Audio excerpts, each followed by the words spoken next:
හුරප්පට්ටු ගහන උන්ගෙන් බේරෙන්න. මොකද කේමදාස් මාස්ටර් කවදාවත් හුරප්පට්ටුවත් යක් බෙරේවත් තමන්ගේ ඔකෙස්ට්‍රා එකට ගත්තේ නැහැ. නිදානේ චිත්‍රපටයේ යක් බෙරේ ඇහැ ප්‍රයෝජනයට ගත්තා. මාස්ටර් අපහාස කළේ නැහැ දේශීය සංගීතයට. ජාතික ගීය පටන් ගන්නෙ කොහොමද?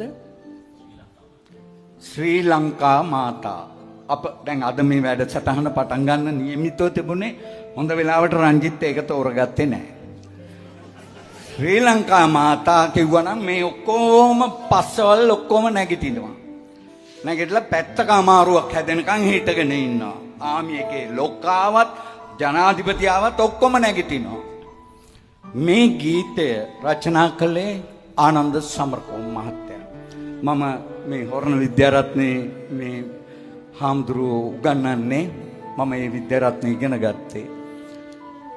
ඒ විද්‍යාරත්නේ ඉගෙන ගනිද්දී එක්තරා උදෑසනක අපිට සිංහල සාහිත්‍යයට ආවේ වේල්ස් පෙරේරා ගුරුතුමා.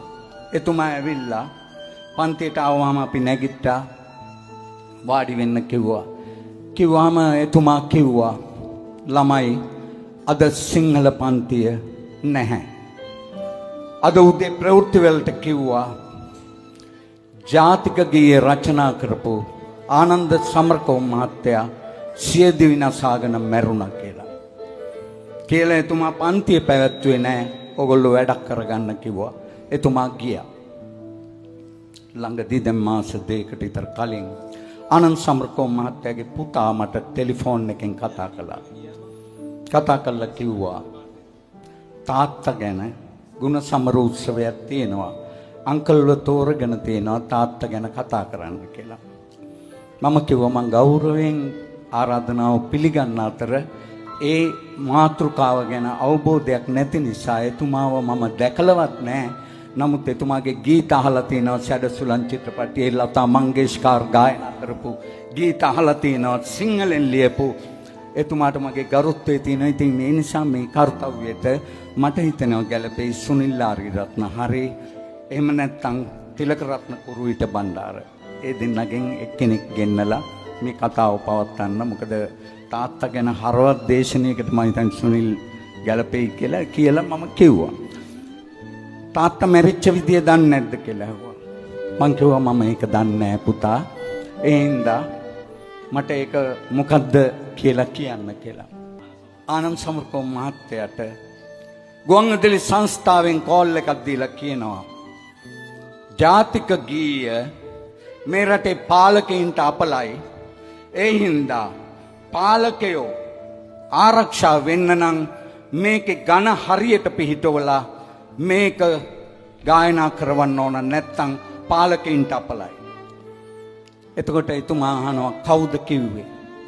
කිව්වේ ගරු සිරිමාවෝ බණ්ඩාරනායක මැතිනියගේ උපදේශකවරු. මැතිනියව දානවා කොක්කට.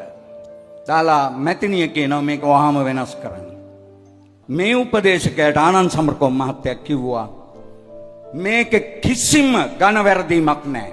මම ඉන්දියාවේ ඉගෙන ගත්තේ ඝන ශාස්ත්‍රය මට පිහිටෙව්වේ මං ඉන්දියාවේ ඉගෙන ගත්ත හින්දා. ලංකාවේ එකෙක් දන්නේ නැහැ ඝන ශාස්ත්‍රය.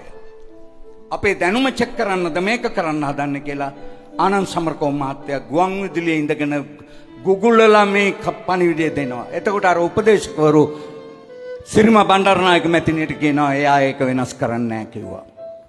මැතිනිය ගන්නවා. අරගෙන ආනන්ද සමරකෝන් මහත්මයා මේක අපලයි පාලකයින්ට ඒ අපලේ තාම තියෙනවා ජනතාවට. ඉතින් අපලයි පාලකයින්ට ඒ නිසා මේක වෙනස් කරන්න. එතකොට මැතිනියට කියනවා ආනන්ද සමරකෝන් මහත්තයා ඔය කතාව. උපදේශකවරුයි අනිත් එවුනුයි ඔක්කොම එකට එකතු වෙලා මේක වෙනස් කළා. නමෝ මාතා වෙනස් කළා. ආනන්ද සමරකෝන් මහත්තයාට ඇවිල්ලා කියනවා අහන්න කියලා ගුවන් විදුලියට. එතුමා ගිහිල්ලා ඇහුවා. අහලා ගෙදර ගියා. ගෙදර ගිහිල්ලා උදේට නැගිටින වෙලාවට තාත්තා නැගිටින්නේ නැති හින්දා දරුවෝ බැලුවා තාත්තා නැගිටින්නේ නැහැ. මොකද අද කියලා දොරට ගැහුවා. දොර ඇරියේ නෑ. දොර කඩලා බැලුවා ඇතුලේ ඇඳේ මැරිලා ඉන්නවා. සේරම රාත්‍රියට ගන්න තිබුණු පෙති අහුරු පිටින් බීලා වතුර බීලා එතුමා සියදිවි නසා ගත්තා. ජාතික ගීය ලිව්ව මිනිහා සියදිවි නසාගෙන මැරිච්ච Google ගහලා බලන්න එකම රට කොහෙද කියලා. ඒ ඉඳ මේ දේශ ප්‍රේමී නැමැති වංචාව නැවත නැවත මුවහත් කරන්න එනවනම් ඒකට දෙන්න තියෙන උත්තරේ එතුමා ජීවිතයෙන් දුන්නා.